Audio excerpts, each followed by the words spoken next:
నమస్కారం. ఈ సృష్టిలో ప్రతి జీవి తన ఉనికిని మనుగడను తన సంతానం ద్వారా కొనసాగించాలని కోరుకుంటుంది. అన్నీ తెలిసిన మానవుడికి ఇంకా ఈ తాపత్రయం మరింత ఎక్కువ అని చెప్పుకోవచ్చు. కానీ పెరుగుతున్న ఒత్తిడి వల్లనో లేకపోతే కాలుష్యం వల్లనో కారణం ఏదైతేనే ఈ సమస్య మరి మనుషుల్ని ఎక్కువగా వేధిస్తుంది. ప్రతి 100 మందిలో 20 మందిని అంటే 5గురిలో ఒకరిని సమస్య వేధిస్తుందంటే ఎంత తీవ్రంగా ఉందో మనందరికీ తెలుస్తుంది. సంతానం లేని సమస్యలు ఇంతగా పెరగడానికి కారణాలేంటి, వీటికి కృత్రిమ గర్భధారణ పద్ధతులు ఏఆర్టీ టెక్నిక్స్ ఎప్పుడు అవసరం, వాటిలో వచ్చిన లేటెస్ట్ డెవలప్మెంట్స్ ఏంటి, ఈ వివరాలన్నీ అందించడానికి రమా ఫెర్టిలిటీ సెంటర్ నుంచి ప్రముఖ infertility specialist doctor Papolu Ramadevi గారు మనతో ఉన్నారు. నమస్కారం డాక్టర్ రమా గారు, welcome to the show. Madam, అంటే మీరు ఎంతో స్టడీ చేశారు. సంతానం లేని సమస్యలకు డైరెక్ట్గా రీప్రొడక్టివ్ సిస్టమ్కి సంబంధించిన సమస్యలే కాకుండా ఎన్నో ఫ్యాక్టర్స్ ఉంటాయని ఆ స్టడీ గురించి ఒకసారి చెప్పండి. ఇన్ఫర్టిలిటీలో ప్రెగ్నెన్సీ 2 పార్ట్నర్స్, ఇప్పుడు మామూలుగా ఏదైనా జబ్బు వస్తే ఎవరికి వాళ్ళకి ఇన్వెస్టిగేట్ చేస్తాం. కానీ ప్రెగ్నెన్సీ అనేది బోత్ వైఫ్ అండ్ హస్బెండ్కి రిలేటెడ్ కాబట్టి ఇద్దరిని కూడా థరోగా మనం చేసేటప్పుడు ఒక ఫస్ట్ మేల్ ఫ్యాక్టర్ అనేది ఒకవేళ మనం తీసుకుంటే, ఒకప్పుడు అంటే ఆడవాళ్ళల్లోనే రీజన్ అనుకునేవాళ్ళు, కానీ ఇప్పుడు దాదాపుగా 50% మెన్లో కూడా రీజన్స్ చాలా ఫ్రీక్వెంట్గా కనిపిస్తున్నాయి అన్నమాట. అందులో ముఖ్యంగా ఏంటంటే మెన్లో మెయిన్గా స్పర్మే కాబట్టి, అంటే అసలు స్పర్మ్ సెమెన్లో కనిపించకపోవడం, లేకపోతే తక్కువ, వాటి క్వాలిటీ, వాటి ఫంక్షన్స్ ఇవి తక్కువగా ఉండటం జరుగుతుంది. అయితే వీటికి అంటే మనకి కామన్గా ఎక్కువ రీజన్స్ బయటికి ఏ టెస్ట్ చేసినా ఇప్పుడు వాళ్ళకి హార్మోన్స్ చేస్తే నార్మల్ ఉంటుంది, తర్వాత ఏదైనా వ్యారికోసిల్ కానీ హెర్నియా కానీ హైడ్రోసిల్ కానీ ఇలాంటివి ఏమన్నా ఉన్నాయంటే అవి ఏవి ఉండటం లేదు. తర్వాత ఏదైనా హిస్టరీలో వాళ్ళకి ఏదైనా ఇన్ఫెక్షన్స్ ఏదన్నా ఉన్నాయా అని అడుగుతుంటే అవి కూడా ఉండటం లేదు. కాబట్టి ఆల్మోస్ట్ వాళ్ళకి ఎందుకు వచ్చింది ఇది అని చెప్పడానికి ఆబ్వియస్గా మేము టెస్ట్ చేసి దీనివల్ల మీకు ఈ ఆలిగోస్పర్మియా వచ్చింది, దీనివల్ల మీకు ఎజోస్పర్మియా వచ్చింది అని చెప్పడానికి కారణాలు కనిపించడం లేదు. అందుకని ఎందుకు అసలు కారణాలు కనిపించడం లేదు అనేది నేను థరోగా రీసెర్చ్ చేసినప్పుడు మెయిన్గా నాకు కనిపిస్తున్నది ఏంటంటే, అంటే పొల్యూషన్ అనేది ఎక్కువగా కనిపిస్తుంది అనమాట. ఈ పొల్యూషన్ అంటే చాలామందికి ఏంటంటే ఏదో ఫుడ్డో లేకపోతే గాలో అని అనుకుంటారు, అది కాదు. అంటే మనం వాడే ప్రతి వస్తువు, మనం మ్యానుఫ్యాక్చర్ చేసేటువంటి ప్రతి వస్తువులో కూడా మనం భూమిలో ఉన్న 96 కెమికల్స్ ఎక్కడో అక్కడ వాటిని వాడుతున్నారనమాట. ఒక్క ఫుడ్ ఇండస్ట్రీలోనే 77,000 కెమికల్స్ వాళ్ళు యూజ్ చేస్తున్నారు. అది మనకి ఎవరికి కూడా తెలియదు. మనం ఏదో చిన్నవి ఏదో ప్రిజర్వేటివ్స్ అనో యాంటీబయాటిక్ అనో ఏదో అనుకుంటున్నాము, కానీ నాట్ లైక్ దట్. చాలా కెమికల్స్ వాడుతున్నారనమాట.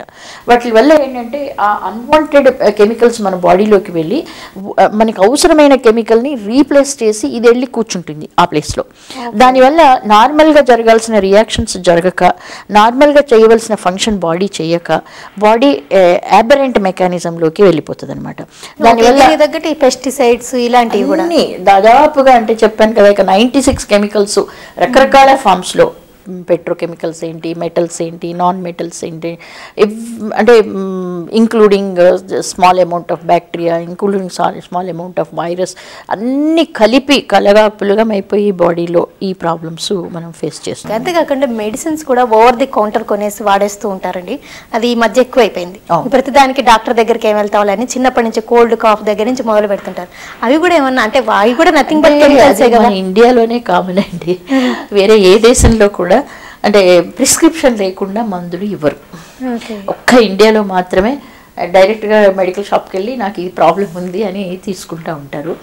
అంటే అక్రాస్ ద కౌంటర్ వాడేటి మెడిసిన్స్కి ఇన్ఫర్టిలిటీకి అంతగా నేను స్టడీ చేయలేదు, దాని గురించి అయితే నేను చెప్పలేను. దాని అంటే మెడిసిన్స్ వాడటం వల్ల ఇది వస్తుందా అని. ముఖ్యంగా ఏంటంటే ఫుడ్ హ్యాబిట్స్ మారటము. ఇదివరకు అన్ని కూరగాయలు తినేవాళ్ళము, అన్ని పళ్ళు తినేవాళ్ళము, కానీ ఇప్పుడు ఏంటంటే రెడీమేడ్గా ఏ ఫుడ్ ఉందో అది తినేసి ఇక కూరగాయల జోలి వెళ్ళకపోవటము, ఫ్రూట్స్ జోలి వెళ్ళకపోవటము, ఎక్సర్సైజ్ జోలి వెళ్ళకపోవటము, ఇలా రకరకాల అంటే మనకి లైఫ్ స్టైల్ మారింది, ప్రిఫరెన్సెస్ మారినాయి. తర్వాత వర్క్ షెడ్యూల్ మారింది, పగలు పని చేసేవాళ్ళు రాత్రి పని చేసేవాళ్ళు పగలు, ఇలా చేంజ్ కావటము, లాంగ్ డిస్టెన్సెస్ ట్రావెల్ చేయాల్సి రావటము, తర్వాత డ్రెస్సింగ్లో కూడా టైట్ కైండ్ ఆఫ్ డ్రెస్సెస్ అవి వేసుకోవటము, ఎక్కువ ఏసీస్లో ఉండటము, లేకపోతే ఎక్కువ సెల్ ఫోన్స్, కంప్యూటర్స్, లైట్స్ లో, తర్వాత ఇప్పుడు కొత్త ఇప్పుడు సిడి సమ్ లైట్స్ వస్తున్నాయి, అవి కూడా కార్సినోజెనిక్, క్యాన్సర్ ని క్రియేట్ చేస్తుంది అని ఒక స్టడీ వచ్చింది. కాబట్టి ఇప్పుడు ఇవన్నీ మారటం వలన ప్రతిదీ మన లైఫ్ స్టైల్ మారిపోయింది, ఎక్సర్సైజ్ లేదు, ఫుడ్ హ్యాబిట్స్ మారిపోయినాయి. తర్వాత నేలలో కూడా ఏంటంటే సారం అనేది ఇదివరకు ఏముండేదో ఇప్పుడు అది లేదు. ఇప్పుడు మనకి క్యారెట్ తీసుకుందాం, క్యారెట్లో వైటమిన్ ఏ ఇంత ఉంటుంది అని ఒకప్పుడు స్టడీ చేసి చెప్పారు. కానీ ఈరోజు పంటలో ఆ క్యారెట్లో ఆ వైటమిన్ ఏ అంత లెవెల్లో ఉండాల్సిన అవసరం లేదు.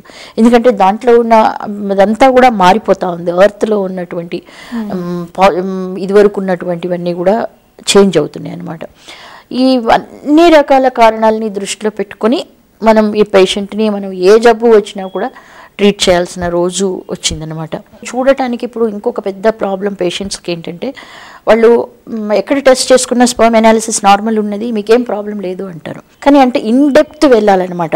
అటువంటిది అంటే స్పర్మ్ ఫిజికల్గా ఇప్పుడు మీకు ఫోటో తీస్తాం, మీరు బాగానే ఉండొచ్చు, కానీ మీ లోపల హెల్త్ బాగుండాలని లేదు కదా, మీ బిహేవియర్ ఎలా ఉందని నేను చెప్పలేను కదా, మీ బాడీ ఎలా ఉంది, ఎలా ఫంక్షన్స్ చేస్తుందని చెప్పలేను కదా. ఈ డెప్త్కి వెళ్ళకపోవటం మూలాన అన్ని నార్మల్ అని చెప్పేస్తుంటారనమాట. దీనికి ఏంటంటే మనం ఇంకా డెప్త్కి వెళ్ళి స్పర్మ్ ఫంక్షన్స్ అని అంటే హెడ్, టైలు, న్యూక్లియస్, యాక్రోజోమ్ అని ఉంటాయి, అవి కరెక్ట్గా పనిచేస్తున్నాయా లేవా. తర్వాత ముఖ్యంగా కెమికల్ పొల్యూషన్కి లేకపోతే టెంపరేచర్కి, వ్యారికోసిల్ ఇట్లా కానీ లేకపోతే హై టెంపరేచర్స్కి కానీ ఎక్స్పోజ్ అయితే స్పర్మ్ లోపల ఉన్న క్రోమోజోమ్స్లో ఉన్న డిఎన్ఏ ఫ్రాగ్మెంటేషన్ జరుగుతుంది. అది మనకి పైకి అనాలిసిస్లో కనిపించదు. అది ఫ్రాగ్మెంట్ అయినప్పుడు దానికి ఫర్టిలైజింగ్ కెపాసిటీ పోతుంది అనమాట. అందుకని స్పర్మ్ డిఎన్ఏ ఫ్రాగ్మెంటేషన్ ఇండెక్స్ అనేది చాలా ఇంపార్టెంట్ అనమాట. అది చేస్తే మనకి నార్మల్ ఉన్న వాళ్ళల్లో కూడా ఎందుకు ప్రెగ్నెన్సీ రావటం లేదు అనేది మనకి క్లియర్గా తెలుస్తుంది. అంటే సేమ్ ఎఫెక్ట్ ఓవరీస్ మీద కూడా, అండాల మీద కూడా ఉంటుంది అంటారు? ఉంటుందండి. అంటే అది కూడా అంటే అంటే సెల్ డివిజన్ జరగాలి, దాంట్లో కూడా సేమ్ ప్రాసెస్ సెల్ డివిజన్లో మైటోసిస్, మియోసిస్ ఏవైతే డివిజన్ ఉంటాయో అవన్నీ ఆ ఓవరీలో కూడా జరగాలి.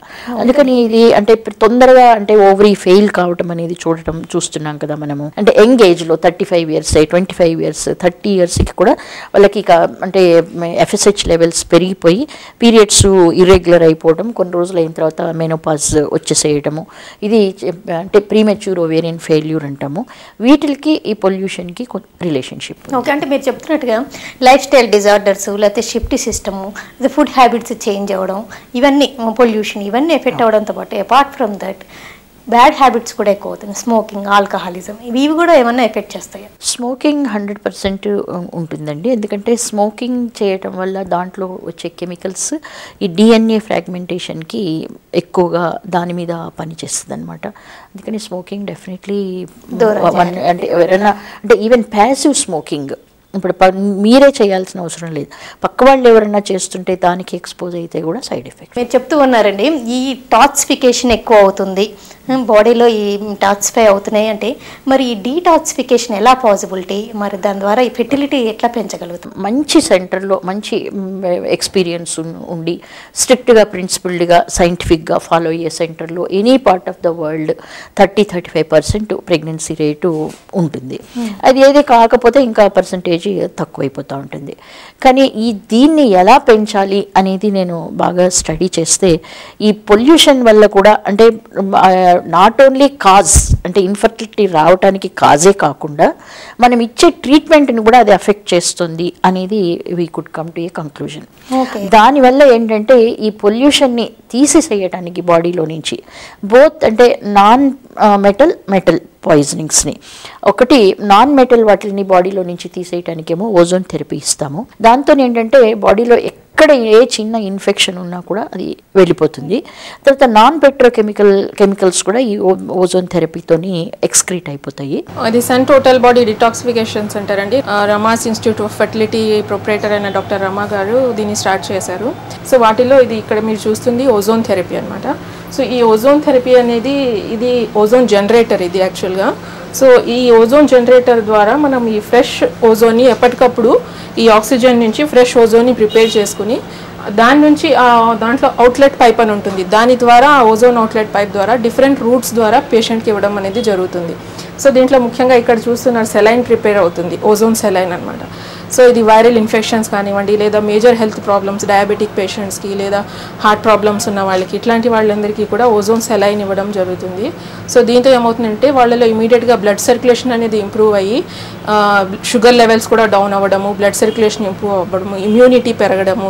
ముఖ్యంగా వైరల్ ఇన్ఫెక్షన్స్లో, బ్యాక్టీరియల్ ఇన్ఫెక్షన్స్లో అయితే వాళ్ళ వైరస్ మీద డైరెక్ట్గా అటాక్ చేసి వైరస్ని కిల్ చేయడమే కాకుండా ఇమ్యూనిటీని కూడా పెంచుతుంది అనమాట. సో ఆ విధంగా ఈ ఓజోన్ సెలైన్ అనేది ఇస్తే ఈ విధంగా ప్రూవ్ పడుతుంది. అలాగే డిఫరెంట్ రూట్స్ ద్వారా ఇస్తాము. కొంతమంది పేషెంట్స్కి బ్యాగింగ్, లోకల్ బ్యాగింగ్ పెట్టడము, అట్లాగే కొంతమందికి వెజైనా, రెక్టల్ ద్వారా ఇవ్వడము, ఇట్లా డిఫరెంట్ రూట్స్ ద్వారా ఇవ్వడం జరుగుతుంది అనమాట ఓజోన్. కీలేషన్ అనే దాంతోనేమో మెటల్ పాయిజనింగ్ అనేది వస్తుంది. చాలా ఫ్రీక్వెంట్గా నేను ఎంతమంది పేషెంట్స్కి టెస్ట్ చేసినా కూడా రిపీటెడ్గా లెడ్ అండ్ మెర్క్యూరీ పాయిజనింగ్ చూస్తూ ఉన్నాం అనమాట. ఇదే లెడ్ అండ్ మెర్క్యూరీ పాయిజనింగ్ వల్ల, ముఖ్యంగా మెర్క్యూరీ పాయిజనింగ్ వల్ల యంగ్ ఏజ్లో హార్ట్ అటాక్స్ రావడానికి కూడా కారణమవుతుంది అనమాట. ఓకే.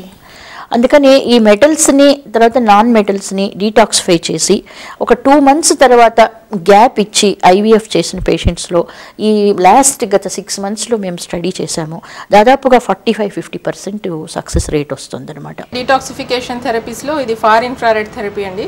సో ఇది ఒక ఛాంబర్ ఉంటుంది, వుడెన్ ఛాంబర్. దీంట్లో కూర్చోవడం వల్ల ఏమవుతుందంటే ఫార్ ఇన్ఫ్రారెడ్ రేస్ డైరెక్ట్గా బాడీ మీద పడి సివియర్ స్వెట్టింగ్ వచ్చి డీటాక్సిఫికేషన్ అనేది జరుగుతుంది అనమాట.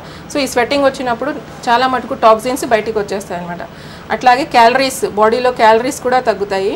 సో ఇవి కాకుండా మెయిన్గా కొంతమందికి joint pains, body pains, muscular pains ఉన్న వాళ్ళు ఉంటారు. సో అట్లాంటి వాళ్ళకి మజిల్ రిలాక్సెంట్ లాగా, జాయింట్ రిలాక్సెంట్ లాగా కూడా ఇది పనిచేస్తుంది అనమాట. సో ఆ విధంగా ఇది చాలా బెనిఫిషియల్. ఈ ఇన్ఫెర్టిలిటీకి ఆక్యుపంక్చర్ అని ఇలాంటివి కూడా, లేకపోతే ఒబేసిటీ ఉంటే, అధిక బరువు ఉంటే తగ్గించి ట్రీట్మెంట్స్ ఇవ్వడం అని ఇవి కూడా ఉంటాయి కదండి. ఇవి మన సెంటర్లో అవైలబుల్. నేను కాన్స్టాంట్గా రిజల్ట్స్ని ఎలా ఇంప్రూవ్ చేయాలా అనే దాని మీద కంటిన్యూస్గా నేను స్టడీ చేస్తూ ఉంటాను. అయితే ఈ దీంట్లో భాగంగానే ఇప్పుడు వెయిట్ ఎక్కువ ఉంటే చాలామంది మీరు వెయిట్ తగ్గిరండి తర్వాత ట్రీట్మెంట్ చేస్తాము అంటారు. వెయిట్ తగ్గడం అనేది మనకి ఎంత డిఫికల్ట్ అయిన విషయమో మన అందరికీ తెలుసు. అందుకని దీని గురించి కూడా నేను రీసెర్చ్ చేసిన తర్వాత ఒక వండర్ఫుల్ ఈక్విప్మెంట్ ఒకటి నాకు ఐ కేమ్ అక్రాస్. అది లేజర్, అంటే లేజర్ లైట్. లేజర్ చాలా చోట్ల వాడుతాము. అలాగే ఇప్పుడు ఈ లైట్ ఎలా మన మీద పడుతుందో, జస్ట్ లేజర్ లైట్ మన బాడీ మీద ఎక్కడ ఎక్సెస్ ఫ్యాట్ ఉందో అక్కడ ఆ లైట్ పడుతుంది. దాంతో ఫ్యాట్ సెల్స్ బర్స్ట్ అయిపోయి దాంట్లో కంటెంట్ లింఫాటిక్ డ్రైనేజ్లోకి, తర్వాత మామూలుగా ఫీసిస్లోకి, యూరిన్లోకి బయటికి వచ్చేస్తుంది అనమాట. ఇది ఒక 1 month ట్రీట్మెంట్లోనే రిమార్కబుల్ చేంజ్ చూస్తున్నాం అనమాట. ఇది ఒకటి వన్ ఆఫ్ ద అంటే అడిషనల్ ఫ్యాక్టర్ మనకి ఐవీఎఫ్ రిజల్ట్స్ అది ఇంక్రీజ్ చేయడానికి. ఈ లేజర్ థెరపీ ద్వారా ఏంటంటే సింపుల్, మీరు ఇక్కడ రేస్ చూస్తున్నారు, ఈ రేస్ కూడా కోల్డ్ లేజర్ రేస్ అనమాట. సో వీటి వల్ల ఎటువంటి బర్నింగ్ సెన్సేషన్ కానీ, స్కిన్ మీద ఇరిటేషన్ కానీ, లేదా మీ బాడీలో ఆర్గన్స్కి ఏ విధమైన డ్యామేజ్ కానీ ఉండదు. సో ఈ రేస్ అనేవి ఓన్లీ తక్కువ వేవ్ లెంత్ కలిగి ఉంటాయి. ఓన్లీ ఫ్యాట్ సెల్ మీద మాత్రమే పనిచేస్తాయి అన్నమాట. కొవ్వు కణాల మీద మాత్రమే పనిచేసేటువంటి రేస్ ఇవి. సో డైరెక్ట్గా ఇవి కొవ్వు కణాల మీద పనిచేసి అక్కడ ఉన్నటువంటి కొవ్వును కరిగించి మూత్రం ద్వారా, మోషన్ ద్వారా బయటకు వచ్చేస్తుంది అనమాట కొవ్వు. సో దానికి మనం ముఖ్యంగా చేయవలసింది ఏముండదు, జస్ట్ 40 minutes ఇక్కడ పడుకుని ఈ లేజర్ రేస్ ఎక్కడైతే ఫ్యాట్, కొవ్వు ఎక్కువ ఉంటుందో ఆ ఏరియాస్లో ఈ లేజర్ రేస్ అనేవి అడ్జస్టబుల్ అనమాట. సో ఈ వింగ్స్ని అడ్జస్ట్ చేసి ఎక్కడ కొవ్వు ఎక్కడుందో అక్కడ ఈ కాన్సన్ట్రేట్ చేయడం అనేది జరుగుతుంది. సో అవి పెట్టుకున్నప్పుడు కళ్ళకి ఏ విధమైన ప్రాబ్లం రాకుండా స్పెట్స్ ఉంటాయి, స్పెషల్లీ డిజైన్ చేసినటువంటి స్పెట్స్ ఉంటాయి దానికోసం. అలాగే ఆకుపంక్చర్ కూడా యూస్ చేస్తున్నాం. ఎందువల్లనంటే ఇప్పుడు మెడిసిన్స్, ఇప్పుడు చాలామందికి టెన్షన్ వస్తుంది ప్రెగ్నెన్సీ కోసం ట్రై చేస్తూ, రకరకాలుగా ఎన్నోసార్లు ట్రీట్మెంట్ తీసుకుని ఫెయిల్ అయ్యి మళ్ళీ ఇక్కడికి వచ్చి టెన్షన్ని రిలీవ్ చేయడానికి ఆకుపంక్చర్ చాలా వరకు ఉపయోగపడుతుంది. అలాగే ఎంబ్రియో ట్రాన్స్ఫర్ చేసిన తర్వాత కొంతమందికి యూట్రస్ కాంట్రాక్ట్ అవుతూ ఉంటుంది, పెయిన్ వస్తుంది. ఆ పెయిన్ వస్తే ఇప్పుడు ఎంబ్రియో చాలా యంగ్ ఏజ్లో ఉంటుంది కాబట్టి ఏదైనా మందులు ఇస్తే దాని మీద సైడ్ ఎఫెక్ట్ పడుతుందేమోనని మందులు ఇవ్వలేకపోతున్నాం. దాని గురించి కూడా నేను రీసెర్చ్ చేసిన తర్వాత ఈ ఆకుపంక్చర్ అనేది పెయిన్ రిలీవ్కి వాడితే వాళ్ళకి పెయిన్ ఉండటం లేదు. అంటే ఈ ఎంబ్రియో గర్భసంచికి అతుక్కోవడానికి టైం దొరుకుతుందన్నమాట. అది పెయిన్ ఉంటే యూట్రస్ ఆల్వేస్ ఇది కాంట్రాక్ట్ అవుతూ ఉంటుంది. దాంతో కానీ ఎంబ్రియో నైడేషన్ అనేది జరగదనమాట. ఇవన్నీ కూడా ఎప్పుడు అంటే ఏది చేస్తే పేషెంట్కి బాగా సక్సెస్ అవుతుంది అనేది స్టడీ చేస్తుంటాం. ఆక్యుపంచర్లో ముఖ్యంగా ఏంటంటే ఎనర్జీ ఇంబ్యాలెన్సెస్ ఏవైతే ఉంటాయో బాడీలో, ముఖ్యంగా పేషెంట్స్కి మనకి తెలియకుండానే బాడీ పెయిన్స్ రావడము, అక్కడ ఇక్కడ నొప్పులు రావడం అనేది జరుగుతుండేది. ముఖ్యంగా సర్వైకల్ స్పాండిలైటిస్, లుంబార్ స్పాండిలైటిస్ ఇలాంటి ప్రాబ్లమ్స్లో, అట్లాగే సైకలాజికల్ ప్రాబ్లమ్స్, డిప్రెషన్ ఇట్లాంటి ప్రాబ్లమ్స్ వచ్చినప్పుడు ఎనర్జీ ఇంబ్యాలెన్స్ అనేది ఉంటుందన్నమాట బాడీలో. సో ఈ కాన్సెప్ట్ ఏంటంటే ఆక్యుపంచర్ది ఆ ఎనర్జీ ఇంబ్యాలెన్స్ని కరెక్ట్ చేసినప్పుడు ఈ సిమ్టమ్స్ ఆటోమేటిక్గా వాళ్ళ హెల్త్ ప్రాబ్లమ్స్ అనేవి తగ్గుతాయి అనమాట. ముఖ్యంగా న్యూరలాజికల్ ప్రాబ్లమ్స్కి ఈ ఆక్యుపంచర్ అనేది చాలా బాగా పనిచేస్తుంది. సో ఈ ఆక్యుపంచర్లో ముఖ్యంగా ట్రీట్మెంట్ ఎట్లా ఉంటుందంటే ఇట్లా స్మాల్ ఫైన్ నీడిల్స్ ఉంటాయన్నమాట.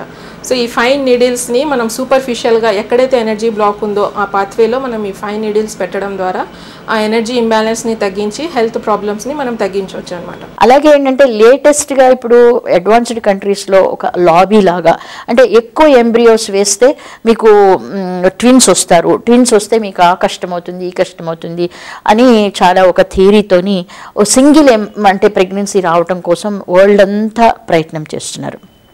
కానీ నా ఎక్స్పీరియన్స్లో ఒకవేళ ఏ పేషెంట్కైనా కూడా ఒకవేళ ట్విన్స్ వస్తే దే ఆర్ వెరీ హ్యాపీ. వాళ్ళకి ఎవరికైనా ఇద్దరు ఉంటే మనం ఫ్యామిలీ క్లోజ్ చేద్దాము అని అనుకుంటారనమాట.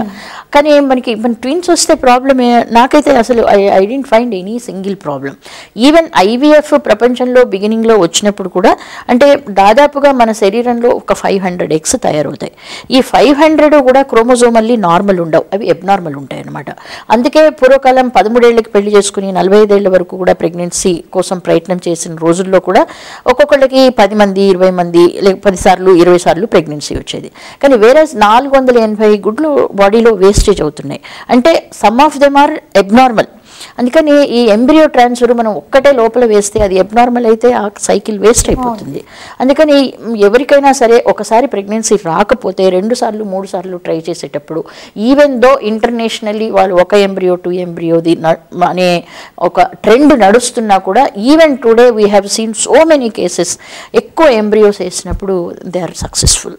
అందుకని this practice also I seriously follow to improve the pregnancy. Okay, అంటే ఇన్ని రీజన్స్ ఉన్నాయి కదండి ఇన్ఫెర్టిలిటీకి. ఇన్ని రీజన్స్ని మీరు స్టడీ చేయడానికి ఏమన్నా స్పెషల్ ఎక్విప్మెంట్ కానీ అలాంటిది ఏదన్నా మీ దగ్గర అవైలబుల్ ఉందా? అంటే ఈక్విప్మెంట్ జనరల్గా అందరి దగ్గర ఉన్న ఇన్ఫర్టిలిటీ సెంటర్స్, మంచి యూనివర్సిటీ బేస్డ్ ఇన్ఫర్టిలిటీ సెంటర్స్లో ఏముంటాయో అవన్నీ మా దగ్గర ఉన్నాయి. తర్వాత లేటెస్ట్గా ఒకటి యాడ్ చేసాము ఏంటంటే ఈ ఈక్విప్మెంట్లో అంటే దీనికి ఏం బ్లడ్ డ్రా చేయాల్సిన అవసరం ఏది ఉండదు. ఇది ఎలక్ట్రోమాగ్నెటిక్ దాంట్లో డయాగ్నోసిస్ జరుగుతుంది అనమాట. బాడీలో మీకున్న ఏ సిస్టమ్స్, హెయిర్ దగ్గర నుండి, ఫ్యాట్ దగ్గర నుండి, బోన్ దగ్గర నుండి మీకు ఏమేమి డెఫిషియన్సీస్ ఉన్నాయి, ఎక్కడెక్కడ ప్రాబ్లం ఉంది, తర్వాత అది ఏది డిగ్రీలో ఉంది, మైల్డ్లో ఉందా, మోడరేట్లో ఉందా, సివియర్లో ఉందా, తర్వాత మీ బాడీలో ఏదైనా వైటమిన్ డెఫిషియన్సీస్, మినరల్ డెఫిషియన్సీస్ ఏదన్నా ఉన్నాయా, ఏదన్నా పర్టికులర్ సిస్టమ్ సరిగా పనిచేయటం లేదా, లేకపోతే ఆక్సిజనేషన్ సరిగా లేదా, ఇవన్నిటినీ ఇచ్చేటువంటి ఒక బ్యూటిఫుల్ ఎక్విప్మెంట్ ఒకటి ఉందన్నమాట. అది చేస్తే దాన్ని బట్టి కూడా మేము ట్రీట్మెంట్ ఆల్టర్ చేస్తూ ఉంటాము. దానివల్ల కూడా ప్రెగ్నెన్సీ రేట్ ఇంప్రూవ్ అవుతుంది. అంటే దీనిలో బ్లడ్ డ్రా చేయకుండా అంటే ఆ ఎక్విప్మెంట్ చేతిలో హోల్డ్ చేస్తేనే ఎలక్ట్రోడ్ తోని దట్ విల్ స్టడీ. ఓకే, ఈ సంతానలేమి సమస్యలతో బాధపడే వాళ్ళకి రకరకాలుగా అబార్షన్స్ తరచు కావడం, లేకపోతే అస్సలు ప్రెగ్నెన్సీ రాకపోవడం, లేకపోతే కొంతమందిలో ప్రెగ్నెన్సీ ఫస్ట్ ఇది వచ్చిన సెకండ్ ఇష్యూకి వెళ్ళినప్పుడు సెకండరీ ఇన్ఫెర్టిలిటీ, ఇలాంటి సమస్యలన్నీ ఉంటాయి కదండి. వీటికి ఈ కృత్రిమ గర్భధారణ పద్ధతులు, ఈ అసిస్టెడ్ రిప్రొడక్టివ్ టెక్నిక్స్ వేటికి బాగా రిజల్ట్స్ ఇస్తాయి? ఇవన్నీ 1 by 1 అలాగా అన్నిటికీ చేయాల్సిన అవసరం ఉంటుందా? అంటే ఇప్పుడు ప్రైమరీ ఇన్ఫర్టిలిటీకి సెకండరీ ఇన్ఫర్టిలిటీకి రీజన్స్ దాదాపుగా సేమ్ ఉంటాయండి. ఒకటి ఏంటంటే సెకండరీ ఇన్ఫర్టిలిటీలో అంటే ఏదైనా అబార్షన్ చేయించుకున్నప్పుడు, డెలివరీ అయినప్పుడు, కాపర్ టీ లోపల పెట్టినప్పుడు, ఇటువంటి టైంలో ఇన్ఫెక్షన్ లోపలికి వెళ్ళి ట్యూబ్ చాలా సెన్సిటివ్, అంటే యూట్రస్ని ట్యూబ్ని కంపేర్ చేస్తే ట్యూబ్ చాలా సెన్సిటివ్ స్ట్రక్చర్ అనమాట. అది తొందరగా దాని ఫంక్షన్స్ అఫెక్ట్ అవుతాయి.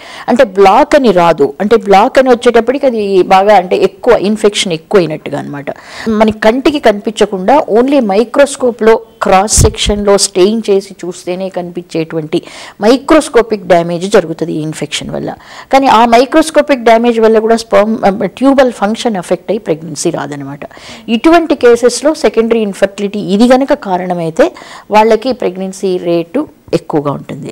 కానీ ఏంటంటే అన్ఫార్చునేట్లీ ఇన్ఫాక్ట్ ఇప్పుడు ఐవీఎఫ్ చేసేటప్పుడు ఒక్క ఫ్యాక్టర్ కాదు, అంటే మనం సెలెక్ట్ చేసుకున్న మెడిసిన్స్, మనం ఇచ్చే డోసు, ఇచ్చే ప్రోటోకాల్, తర్వాత ఇప్పుడు ఎంబ్రియోని ట్రాన్స్ఫర్ చేస్తాం, 2 రోజులకు చేస్తామా, 5 రోజులకు చేస్తామా, తర్వాత పేషెంట్ హార్మోనల్ స్టేటస్ ఎలా ఉంది, వాళ్ళ సైకలాజికల్ స్టేటస్ ఎలా ఉంది, ఎన్నో రకాల ఫ్యాక్టర్స్ ప్లే చేస్తాయి. కాబట్టి ఒక్కొక్కళ్ళకి ఒక యూనిఫామ్ డెసిషన్ ఇవ్వడానికి వీల్లేదన్నమాట. ఇన్ని విషయాలను పరిగణలోకి తీసుకొని మీరు ట్రీట్మెంట్స్ ఇస్తున్నారు.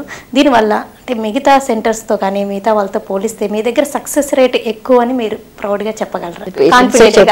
కాన్ఫిడెంట్గా పేషెంట్సే చెప్తారు, నా పేషెంట్సే. ఓకే, డీటాక్సిఫికేషన్ ఉంది మీ దగ్గర, ఆక్యుపంచర్ ఉన్నాయి, లేకపోతే వాళ్ళ టోటల్ బాడీ ఎలా ఉంది అనేది స్టడీ చేయడానికి ఎక్విప్మెంట్ ఉన్నాయి. మరి అపార్ట్ ఫ్రమ్ దట్ వాళ్ళకి ఒక్కొక్కరికి ఎలాంటి ఫ్యాక్టర్స్ అనేది ఇన్ని స్టడీ చేస్తున్నారు కదా. అంతేకాకుండా అబార్షన్స్ అయిన వాళ్ళకి ఎందుకు అబార్షన్ అయింది అనేది కూడా స్టడీ చేయడం ఇంపార్టెంట్. అంటే చాలాసార్లు అంటే ప్రెగ్నెన్సీ అబార్షన్ అయిందని అని ప్రెగ్నెన్సీ కావాలని డాక్టర్స్ దగ్గరికి వెళ్తే వాళ్ళు డైరెక్ట్గా ప్రెగ్నెన్సీ కోసం ట్రై చేసేది చాలా ఫ్రీక్వెంట్గా చూస్తుంటాం. కానీ నేను మాత్రము తప్పనిసరిగా వాళ్ళకి ఈ అబార్షన్ ఫస్ట్ అసలు ప్రెగ్నెన్సీ కోసం ట్రై చేయటమే నేను స్టార్ట్ చేయను. ఫస్ట్ ఎందుకు అయ్యింది ఈ అబార్షన్స్ అనేది థరోగా స్టడీ చేసి వాటిని first we will pinpoint ఎందుకు అయ్యింది ఈ అబార్షను, దీన్ని ఎలా ప్రివెంట్ చేయాలా నెక్స్ట్ ప్రెగ్నెన్సీలో అనే డయాగ్నోసిస్ చేసి దాన్ని ప్రివెంట్ చేసిన తర్వాతనే ఎనీ ప్రొసీజర్కి మేము ప్రొసీడ్ అవుతాం. ఆ ప్రొసీజర్కి ప్రొసీడ్ అయ్యి ఇన్ కేస్ ఆ అమ్మాయి సక్సెస్ అయిందంటే ఆ 9 నెలలు కూడా ఈ అమ్మాయి ఎప్పుడైనా అబార్ట్ కావచ్చు అనే కాషియస్ స్టెప్ మనసులో పెట్టుకొని వాటినన్నిటినీ ఏ పీరియడ్లో ఏం ప్రాబ్లమ్స్ వస్తాయి అవి ముందుగానే మనము ప్రివెంటివ్ స్టెప్ ఎలా తీసుకోవాలా అనేది తీసుకొని ముందుకు నడుస్తాం. కాబట్టి దాదాపుగా ఎక్కడెక్కడో చాలా 8 సార్లు 10 సార్లు అబార్షన్స్ అయ్యి లేకపోతే పిల్లలు పుట్టి కూడా చనిపోయిన కేసెస్ అటువంటి వాటికి కూడా మేము డెలివరీ వరకు సక్సెస్ఫుల్గా మదరు చైల్డ్ ఇంటికి వెళ్ళేటట్టు చాలా ఫ్రీక్వెంట్గా చేస్తాము. I'm proud of it. సంతానలేమితో బాధపడే వాళ్ళు నవేడేస్ అందరికీ అవేర్నెస్ ఉంటుంది, దానికి ఆల్టర్నేట్గా ఎలాంటి థెరపీస్ ఉన్నాయి, ట్రీట్మెంట్స్ ఉన్నాయి, టెక్నిక్స్ ఉన్నాయని స్టడీ చేస్తున్నారు. ఐయుఐ, ఐవీఎఫ్, ఇక్సీ, ఇమ్సీ, లేజర్ హ్యాక్సింగ్ ఇలాంటివన్నీ చాలా వినపడుతున్నాయండి. అంటే వీటిలో లేటెస్ట్ డెవలప్మెంట్స్ ఏంటి, వాటి వల్ల ఎలాంటి ఫెసిలిటీస్ కానీ ఎలాంటి అడ్వాంటేజెస్ ఉన్నాయి? ముందు బిగినింగ్లో ఐవీఎఫ్ వచ్చిన తర్వాత కొన్ని రోజులు ఐవీఎఫ్ తప్ప ఇంకేమీ లేదు. ఆ తర్వాత మెల్లిగా ఇప్పుడు అంటే 2 రోజుల కల్చర్ అలా 5 రోజుల కల్చర్ అయింది. తర్వాత న్యాచురల్గా వేసే బదులు అసిస్టెడ్ హ్యాచింగ్ ఒకటి యాడ్ అయింది. ఆ తర్వాత ఇమ్సీ మీరు అన్నట్టుగా ఇమ్సీ, ఇక్సీ ఇవన్నీ కూడా స్టెప్ బై స్టెప్ యాడ్ అవుతూ వచ్చినాయి. అంటే ఒక్కొక్క స్టెప్ అయిన తర్వాత ఒక గ్యాప్ అనేది ఏర్పడుతుంది. మళ్ళీ కొత్త రీసెర్చ్ ఇంకా కొత్త ఎడిషనల్ అనేది అంటే అంత ఫాస్ట్గా కనిపించడం లేదు. కాకపోతే అంటే ఇన్విట్రో మ్యాచురేషన్ ఆఫ్ oocyte అనేది ఇదివరకు కూడా ఉంది, కానీ అది ఎక్కువగా పాపులర్ అవ్వటం లేదనమాట. ఇప్పుడు అవి ఆ పర్టికులర్ టెక్నిక్ ఎక్కడ వాడాలంటే ముఖ్యంగా పీసీఓ పేషెంట్స్లో ఎక్కువ oocytes ఉంటాయి. వాళ్ళల్లో మనము ఎక్స్టర్నల్గా మందులు ఇచ్చినప్పుడు అది ఒకటేసారి బ్లోట్ అయిపోయి ఎక్కువ 20, 30, 40 ఎగ్స్ ఒకటేసారి తయారైపోయి దాంట్లో నుంచి వచ్చే హార్మోన్స్ పేషెంట్కి ఒక్కొక్కసారి అంటే ఇది అంటే ప్రపంచంలో ఐవీఎఫ్ అనేది కొత్తగా వచ్చిన రోజుల్లో, ఈ స్టిమ్యులేషన్ అనేది కొత్తగా చేసిన రోజుల్లో ఈ particular problem hyper stimulation syndrome అనే దానివల్ల కొంతమంది చనిపోవడం కూడా జరిగిందనమాట. దాన్ని ప్రివెంట్ చేయడానికి అసలు మందులు ఏది ఇవ్వకుండా న్యాచురల్ సైకిల్లోనే పీరియడ్ ఫాలికల్స్ 10, 12, 13 మిల్లీమీటర్స్ వచ్చినప్పుడు మనం ఎగ్ని బయటకు తీసేసుకొని ఆ ఎగ్ని ఇన్విట్రో మ్యాచురేషన్ అంటే ల్యాబ్లో ఎంబ్రియోని మెచ్యూర్ ఎలా చేస్తామో ఎగ్ని కూడా అలా మెచ్యూర్ చేస్తే ఈ లైఫ్ థ్రెటనింగ్ కాంప్లికేషన్స్ని ఆపే అవకాశం. ల్యాబ్ ఫెసిలిటీస్ బాగా అడ్వాన్స్డ్గా ఉండడం, బాగా స్టెరైల్గా ఉండడం, అప్ టు డేట్గా ఉండడం, ఇవన్నీ ఆ ల్యాబ్ టెక్నీషియన్స్ ఇదంతా స్టాఫ్ వర్క్ అంతా ఒక మంచి డాక్టర్తో పాటు ఇదంతా కూడా చాలా ఇంపార్టెంట్. అలాంటి సెంటర్ చూసుకోవడం చాలా important. Heart of infertility centre. Okay, ప్రపంచవ్యాప్తంగా ఇన్ఫెర్టిలిటీకి అనేక రకాల ట్రీట్మెంట్స్ అందుబాటులో ఉన్నాయండి. ఎన్నో టెక్నిక్స్ రోజు రోజుకు వస్తూ ఉన్నాయి. ఈ టెక్నిక్స్ ప్రపంచవ్యాప్తంగా ఉన్న వాటికి ఇప్పుడు అంటే డెవలప్డ్ కంట్రీస్ లైక్ యుఎస్ లాగా ఇలా డెవలప్ కంట్రీస్కి ఇప్పుడు మన రమా ఫెర్టిలిటీ సెంటర్కి చూసుకుంటే ఆ టెక్నిక్స్లో కానీ ఏమన్నా డిఫరెన్స్ ఉండే అవకాశం ఉంటుందా? టెక్నిక్స్లో డిఫరెన్స్ ఉండటానికి అవకాశం లేదండి. ఎందుకంటే సైన్స్ ఇవాళ అందరికీ ఓపెన్, ఎవరైనా నేర్చుకోవచ్చు. మనకి నేర్చుకోవాలనే దాహం అనేది మనలో ఉండాలి. కానీ మనము ఏ దేశం వెళ్ళైనా సరే, ఏ టెక్నిక్ అయినా సరే వెంటనే మనం నేర్చుకునే అవకాశము, అంటే గివ్ అండ్ టేక్ అనేది ప్రపంచం అంతా జరుగుతుందన్నమాట. అందుకని టెక్నిక్స్లో మార్పు ఉండదు. కాకపోతే ఏంటంటే కాస్ట్లో డిఫరెన్స్ అనేది ఎక్కువ ఉంటుంది. ఎందుకంటే మన దగ్గర కాస్ట్ ఆఫ్ లివింగ్ తక్కువ, వేరే అడ్వాన్స్డ్ కంట్రీస్లో కాస్ట్ ఆఫ్ లివింగ్ ఎక్కువ. ఆ కాస్ట్ ఆఫ్ లివింగ్ని బట్టే మనకి ఇన్కమ్ కానీ, లేకపోతే మన ఎక్స్పెండిచర్ కానీ, మన హెల్త్ ఎక్స్పెండిచర్ కానీ ఇవన్నీ ఉంటాయన్నమాట. అందువల్ల మన దగ్గర IVF అనేది వేరే కంట్రీల కన్నా చాలా చీప్. తర్వాత మా దగ్గర ప్యాకేజ్ కూడా ఉంది. అంటే 2 టైమ్స్కి పే చేస్తే ఒక టైం ఫ్రీ చేయటం అనేది. తర్వాత ఇంకా ఇక్కడ యాడెడ్ అడ్వాంటేజ్ ఏంటంటే ఎగ్ డొనేషన్ ఒకటి మనం when compare to other countries తేలికగా ఇవ్వగలుగుతున్నాం. అలాగే సారుగసి అనేది, అంటే వాళ్ళ ఒక బేబీ కనుక వాళ్ళ గర్భసంచిలో పెరగలేకపోతే వాటిని మనము వేరే వాళ్ళ గర్భసంచిలో బేబీని పెంచి డెలివరీ అయిన తర్వాత ఆ పేరెంట్స్కి అప్పచెప్పటాన్ని సారుగసి అంటాం. ఇది కూడా మన దగ్గర అంటే మనకి availability of surrogates when compare to US ఉంది. కాబట్టి ఈ సర్వీసెస్ కూడా మనం పర్ఫెక్ట్గా ఇవ్వగలుగుతున్నాం. ఓకే. ఈ సంతానలేమి సమస్యలకి ఈ టెక్నిక్స్ ద్వారా పుట్టే పిల్లలు, అంటే అసిస్టెడ్ రీప్రొడక్టివ్ టెక్నిక్స్ ద్వారా పుట్టే పిల్లలు మిగతా పిల్లలతో నార్మల్గా పుట్టే పిల్లలకి ఏమన్నా తేడా ఉంటుందా? సైంటిఫిక్గా ఇంతవరకు ఎక్కడ ప్రూవ్ కాలేదు. మోర్ ఓవర్ నేను ప్రౌడ్గా చెప్పగలిగేది ఏంటంటే లోపల బేబీని ఎంబ్రియోని పెట్టిన రోజు నుంచి నేను డెలివరీ వరకు అట్మోస్ట్ కేర్ తీసుకొని తప్పనిసరిగా వాళ్ళు మంచి న్యూట్రిషన్ తీసుకునేటట్టు న్యాచురల్గా ఫుడ్, తర్వాత అలాగే ఫుడ్ సప్లిమెంట్స్ ఎక్కువ డిమాండ్ ఉంటుంది కాబట్టి ప్రెగ్నెన్సీలో తప్పనిసరిగా వైటమిన్, కాల్షియమ్స్, తర్వాత iron, folic acid, methyl cobalamin ఇలా అన్ని రకాల సప్లిమెంట్స్ ఇస్తూ ఒక్కొక్కసారి ఒకవేళ వెజిటేరియన్ ఫుడ్ తీసుకుని ఒకటి ప్రోటీన్స్ అవి తక్కువ ఉంటే అటువంటి వాళ్ళకి డైరెక్ట్గా IV ప్రోటీన్ అది ఇవ్వటము, లేకపోతే ఒక్కొక్కసారి ఇంట్రాయూట్రైన్ గ్రోత్ రిటార్డేషన్ ఉంటే వాళ్ళకి IV డెక్స్ట్రోజ్ అది ఇవ్వటము. అలా చేసి అంటే IUGR అనేది లేకుండా, తర్వాత diabetes, hyper tension, pre eclampsia ఇటువంటి ప్రాబ్లమ్స్ ఏవీ లేకుండా పేషెంట్ ఒక కేక్ వాక్ లాగా ప్రెగ్నెన్సీ వచ్చినప్పటి నుండి డెలివరీ వరకు ఒక కేక్ వాక్ లాగా తీసుకెళ్తామన్నమాట. అందుకని ఇంత జాగ్రత్త తీసుకోవటము. తర్వాత టైమ్ ఆఫ్ డెలివరీలో కూడా ఏంటంటే ఇప్పుడు మామూలుగా న్యాచురల్గా ప్రెగ్నెన్సీ డెలివరీ అయ్యేటప్పుడు కొంత బ్రెయిన్ మీద టెన్షన్ అంటే ప్రెషర్ అనేది పడి కొంచెం అంత ఎనాక్సియా అనేది బేబీకి వచ్చినా కూడా అది పర్మనెంట్గా బ్రెయిన్ మీద ఎఫెక్ట్ కావడం. ఒక 5 నిమిషాలు కొంత ఆక్సిజన్ సాచురేషన్ 90-100% ఉండాల్సింది 80%, 90%, 70% అట్లా కనుక ఉంటే బ్రెయిన్ పర్మనెంట్గా డ్యామేజ్ అవుతుంది అనమాట. ఇవి కూడా లేకుండా ఉండే జాగ్రత్తలు మేము తీసుకోవటం వల్ల ఆల్మోస్ట్ ఎవ్రీ పేరెంట్, నా దగ్గర పుట్టిన చైల్డ్ ప్రతి parent they proudly say we are proud of our child. That is my pride and that is my proud. ఈ ఇద్దరు బేబీస్ ఇవాళ మార్నింగే ట్విన్స్ అండి, ఇద్దరు గర్ల్ బేబీస్. మార్నింగ్ 8:30కి డెలివరీ అయింది. ఇద్దరు కూడా IVF సెకండ్ సైకిల్లో సక్సెస్ అయిందనమాట. ఇద్దరు ఎంత క్యూట్గా ఉన్నారో చూడండి.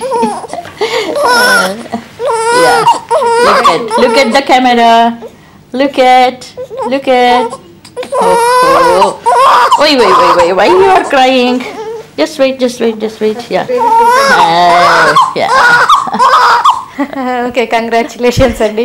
అయితే ఇన్ని విధాలుగా, ఇన్ని యాంగిల్స్లో, ఇన్ని ఫ్యాక్టర్స్ మీరు కేర్ తీసుకుంటారు. అంటే టు బి మదర్ ఆమె తన వైపు నుంచి ఎలాంటి కేర్ తీసుకోవాలి సక్సెస్ అవ్వాలంటే ఒకటే ప్రిన్సిపల్, మంచి డాక్టర్ని వెతుక్కోవాలి.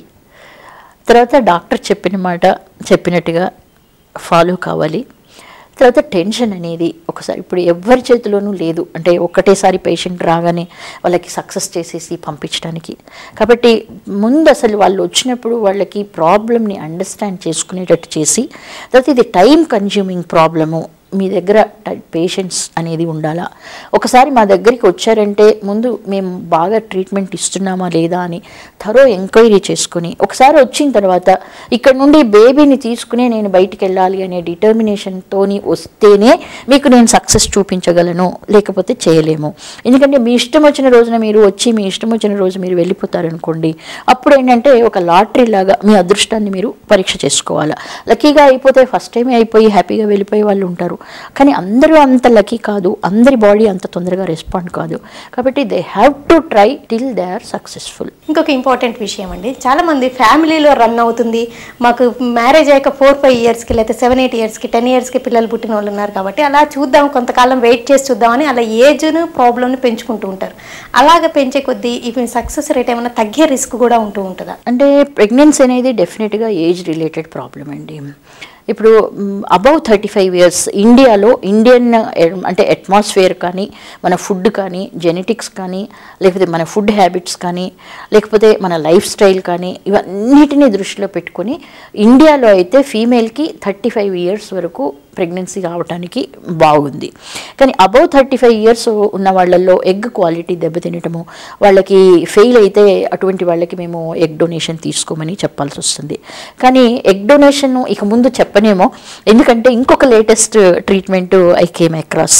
అంటే ఓవరీ ఫంక్షన్ కనుక తక్కువైతే వాళ్ళ బాడీలోనే మళ్ళీ ఓవరీ రీజనరేట్ అయ్యి వాళ్ళ ఓన్ ఎగ్ని ప్రొడ్యూస్ చేసేటువంటి stem cell therapy, gene therapy వచ్చింది. అది I'm going to introduce shortly. అది ఒక అంటే ఎగ్కే కాదు, స్పర్మ్ ప్రొడక్షన్ లేకపోయినా హెల్ప్ఫుల్గా ఉంటుంది. తర్వాత తెల్లగా కావాలంటే తెల్లగా అయ్యే జీన్ థెరపీ వచ్చింది, సన్నగా కావాలంటే సన్నగా అయ్యే జీన్ థెరపీ వచ్చింది. మదర్కి ఎవరికైనా అందరికీ. పుట్టబోయే పిల్లలకి ఇవేమి ఇవ్వము, ఇవి ఈ జీన్ థెరపీ అనేది మదర్కే. ఈ ఇన్ఫెర్టిలిటీ సమస్యను అధిగమించేటట్టు మీరు చేసిన స్టడీ ఓవరాల్గా వాళ్ళ సమస్యలు ఏంటి అని రకరకాల థెరపీస్, ట్రీట్మెంట్స్తో ట్రీట్మెంట్ ఇవ్వడమే కాకుండా సక్సెస్ రేట్ పెంచేటట్టుగా క్వాలిటీ ఆఫ్ ట్రీట్మెంట్స్ ఇస్తున్నారు కదండి.